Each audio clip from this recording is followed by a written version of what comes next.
Nako po, Alden Richards pinupulutan ng ilang mga bashers, pero bashers ng Galaite dahil sa mga lumabas na balita patungkol sa movie ng Kat din. But before that, if you haven't subscribed yet to my YouTube channel, please don't forget to like, share, and subscribe at hit mo na rin ang notification bell for more showbiz updates. Bago tayo of course magsimula sa ating updates for today's video, ay nais ko po muna magpasalamat sa lahat ng mga legit viewers, subscribers, tang lahat ng mga legit na nagmamahal at sumusubaybay sa lahat ng ating mga updates. Thank you so much sa inyong panonood. And for today's video, good news, sapagkat naglabas po ang Concha's Garden Cafe na pag-aari po ni Mr. Alden Richards. Nagkaroon po sila ng Hello Love promo kung saan you will enjoy 10% discount on your meal when you present a cinema ticket for Hello Love Again at Concha's Garden Cafe. Ito po ay sakop po nito ang lahat ng mga Conchas. Like for example, if you're watching Hello Love Again, kung saan meron pong Conchas at kumain kayo doon, magkakaroon kayo ng 10% discount. Yun po yung kanilang Hello Love promo. Galing, diba?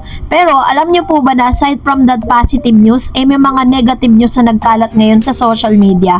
Matapos po ang ikalawang araw kung saan nasaksihan ng ilang mga netizen ang Hello Love Again ni Catherine Bernardo and Alden Richards, ay pinuputakte itong si Mr. Alden Richards na tila baga gumawa ng account. No, meron pong gumawa ng account kung saan sisiraan lang nila at talagang magsasalita sila ng mga negatibo patungkol po sa movie, and the same time pinipersonal attack po nila itong si Mr. Alden. Si Alden lang naman alone ang kanilang pinuputakte, and I don't know if it is a fun or parang this is gonna be a demolition job for Alden Richards. May mga nababasa po ako doon kasi napadaan po yun sa feeds ko at talagang grabe, mapapagrabe ka talaga sa mga negatibong sinasabi nila. They said na Mr. Alden Richards ay ano lang daw, para lang daw nagbabasa ng lyrics o ng sinulat sa blackboard sa mga binibitawan niyang mga binabato niya na script dito po sa Hello Love Again. Ang pinakamalupit pa dito, base po sa kanila, nilabas nila or binigyan nila ng rated na 3 out of 10, which is the highest. Yung 3 lang daw po ang may bibigay po nilang rate dito po sa Hello Love Again. Sabi niya, typical storyline, napangitan ako sa ending na iwan si Alden sa aktingan, parang nagbabasa lang ng blackboard. Ito yon, na walang emosyon, mas mahusay pa ang supporting cast. Si Catherine lang ang nagdala. Ayan, so talagang si Alden Richards mismo yung kanilang pinuputakte na sinasabi nila na nadala lang daw ni Miss Catherine si Alden Richards. At si Catherine naman talaga, nakita man talaga natin kung talagang kung nanood po kayo, mapapansin nyo talaga that Miss Catherine is really amazing at ibang klase yung level ng kanyang acting prowess eh. Grabe talaga yung kanyang talent pagdating po sa pag-arte.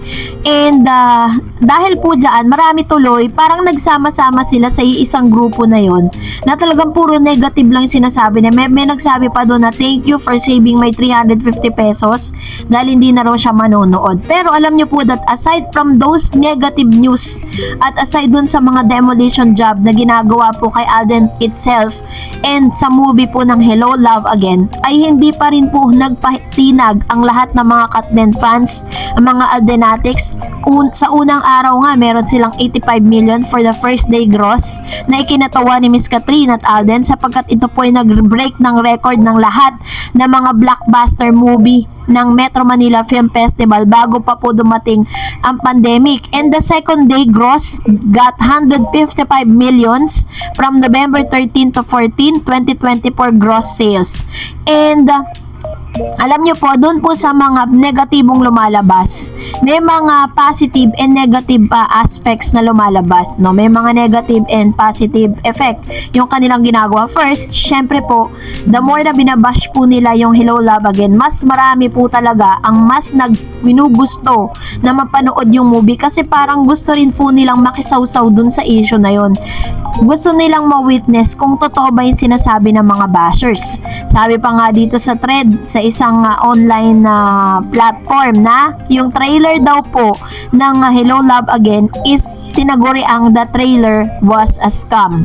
So doon nyo po mapapatunayan, if you're going to watch that movie, you will say that this is definitely true dahil makikita nyo po doon. I don't want to spoil anything, no? Gusto ko lang po talaga ma-witness ninyo kung gaano kaganda yung movie. At yun po ay ano nyo, sasabi ninyo or pag na-witness nyo na, pag napanood nyo na siya. So, yun po yung ilan sa mga positive and negative news. Sa negatibo naman, syempre, hindi natin alam kung sino po talaga yung may kagagawan nun eh. Kung sino po yung mga gumagawa ng mga negative na to, kung ano-anong paninira. At the same time, parang ang feeling ko yun po ay hearsay lang nila. Ang feeling ko, ito pong mga negative na mga negatibong tao na nagbibigay ng negatibong komento patungkol dito, hindi talaga nila totoong napanood ang movie, nakibalita lang sila. Kaya ganun po yung sinasabi nila. Kasi if you're going to witness that movie, hindi naman po madideliver ni Miss Catherine Bernardo ng ganun kagaling yung kanyang script, yung kanyang character without the help and without dun po sa galing din ni Mr. Alden Richards sa pag-acting. So talagang nagtulungan sila ng todo dito, and this is really true. Masasabi ko lang lahat ng karakter na bigay nila ng tama yung kanila pong karakter dito po sa movie na to. Kaya kung hindi ka pa nakapanood, just watch the movie and ikaw na po ang humusga. And for now, narito naman ang ilan sa mga komento ninyo. Sabi ni Mr. Renato, Dan Reporting, ang isa sa mga content creator na namimirata. Thanks Miss Darren sa link na pwede kami mag-report about piracy. Maghahanap pa ako ng lalo sa TikTok. Madami doon sa FB, dito sa YT mukhang wala pa ako nakikita. Kasi sa YouTube kasi mahigpit, 'di ba? So kapag po nakita yan agad ng YouTube, tinitake down yan. Tapos ang ABS-CBN at GMA, meron kasi silang technology na parang ang tawag doon is managers video, na madedetect po nito kung merong copyright na magaganap. Kaya napakahirap dito sa YouTube. Sabi ni Miss May Rivera Mangalino, nagsasabing di maganda ang movie. Ang nagsasabi noon, mga fans ng Daniel. Pakalat ng mama ni Daniel kasi inggit. Alam nyo, marami nagsasabi niya na parang yung mga nagsasabi po ng negative things about Alden Richards, yung umaatake sa kanya. Sabi daw po, yun daw po ay followers daw ni Summer. And of course, sabi ni Miss Frida, too difficult to determine. Pwedeng inside jump, pwedeng sa Katniel team mismo. Technology is masyado ng high-tech. Very true. Sabi ni Miss Maria Carmela, mahirap na maging sikat ang Katniel. Sira na sa mga tao si DJ at Carla. Inuutangan si Catherine. Ang tanong, nagbayad ba sila? Babaero si DJ, kaya Carla, iba-ibang lalaki. Sirang-sira talaga sila sa mga tao.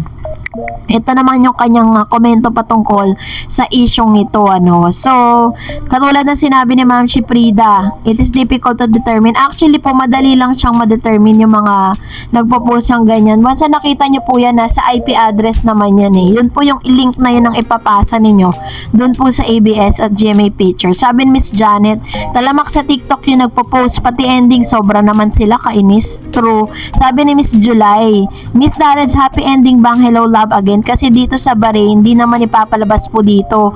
Thanks kung i-reply mo ko. I always watch your vlog. Ayan. So, katulad ng ni-reply ko sa'yo, puro emojis lang. Kasi antayin na lang natin. Kasi ayoko po talaga ma-spoil yung movie. Gusto ko po talaga ma-witness ninyo. And I hope na magkaroon din po kayo ng chance sa mapanood yan kahit man lang sa Netflix, Sabi ni Miss Annabel Garde, hello Miss Zareds, tama po, pigilan na nila yung piracy na yan. Pero kahit anong gawin pa nila dahil bukas na ang mga sinihan, mas gusto pa rin ng mga tao ang big screen. Kahit ako, mas gusto ko talaga ang sinihan dahil hindi bitin. Ang mga ibang fandom, lalo na ang Katniel, parang may masamang balak. Sinasabotahin nila ang mga tao na wag manood kasi siguro para di sisikat ang Katniel at di maabutan yung mga naunang mga box office hits. Kakainis lang kasi dyan tayo gross sale sa pelikulang nag-aabang para malaman kung sino pinaka best na film. Well, basta for me, Katniel is the best. Good night and thank you sa mga updates. Yes, of course.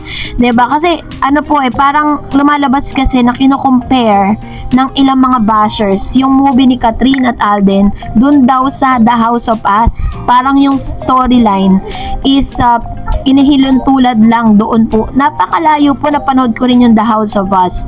Sabi ni Miss Tess Van Liet, Si Father Jeff din sinabi sa salitang home, basta panoorin para malaman. Sabi ni Ma'am si Daisy, dapat nga Miss Dars mapatawa ng parusa, yung mga spoiler ba yan? May isa na ako na i-report na sa FB, kinoment ba naman niya yung link sa isang post, dami na report Miss Dars, good news, so panood ko dito sa Paris France, Saturday manonood kami, ayun. Sabi ni Ma'am si Teresita, hey Miss Dars, good evening, thanks a lot for reading my comment. Sorry no Filipino film here is in Sweden. Anyway, by God's grace, mercy, coming home soon. Hope to meet you there. Stay beautiful. Ayan. So, ingat po kayo Ma'am si Teresita Mercurio. Pag uwi po ninyo, ano. And sabi ni Nunuiza, Ma'am, dito sa Doha, Qatar, wait pa namin sa November 28 pa ipapalabas. Silibre ko pa ang ka-roommate ko para manood kami. Excited kami. Ayun, sabi ni Miss Vela, okay lang Miss Stars para lalong maisip kung sino ba talagang storya ng HLA kaya manonood sila. Kahit anong gawin ng mga bashers, malakas ang cut din.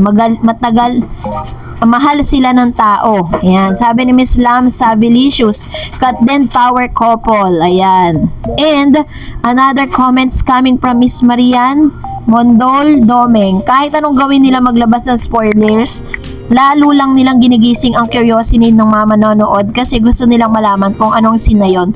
No worries, maraming manonood pa rin. And sabi ni Miss Lourdes, congrats Kat Den and the whole cast of HLA watching HLA today in Las Vegas. I'm excited. Ayan. So, mawi-witness mo na Ma'am Shi kung gaano po kaganda yung movie. And sabi ni Miss Irene Rodriguez Mesa, first day shooting Miss Dareds, nanood ako, ang ganda inggit lang kasi yung mga talunan at mga bashers. Basta Kat Den number 1. Ayan. Thank you Master Reneo Rodriguez Mesa. Totoo po yan. Mga bashers kasi kaya nga po sila tinawag na bashers. Ang salitang bashers kasi is coming from the word basura. So ibig sabihin pag bashers yan, puro basura lumalabas sa bibig niyan. Puro negatibo ang mga lumalabas sa bibig. Yun po yung totoong dahilan kung bakit po nabigyan sila ng name na pagiging bashers. And another, sabi po ni Ma'am si Majeline Kagiwa, inggit lang sila kasi sikat na ang Kat Den at successful ang movie ng Kat Den. Kaya Kat Den forever. Thank you Ma'am si Majeline Kagiwa. Yan, so lahat po yan ay talagang yung mga bashers po na yan, wala talagang magawa. Gumagawa pa sila ng mga sarili nilang mundo. Nabasa ko pa nga sa TikTok, sabi nila, I already found, sabi niya gano'n, na kung saan daw talaga siya belong. So, yun natagpuan niya kasi yung account na yun. So, anyways, thank you so much for your comments. And that's it for today. For more videos and updates, please don't forget to like and subscribe. And please don't forget to follow my Facebook page, Dark Eds TV. God bless everyone!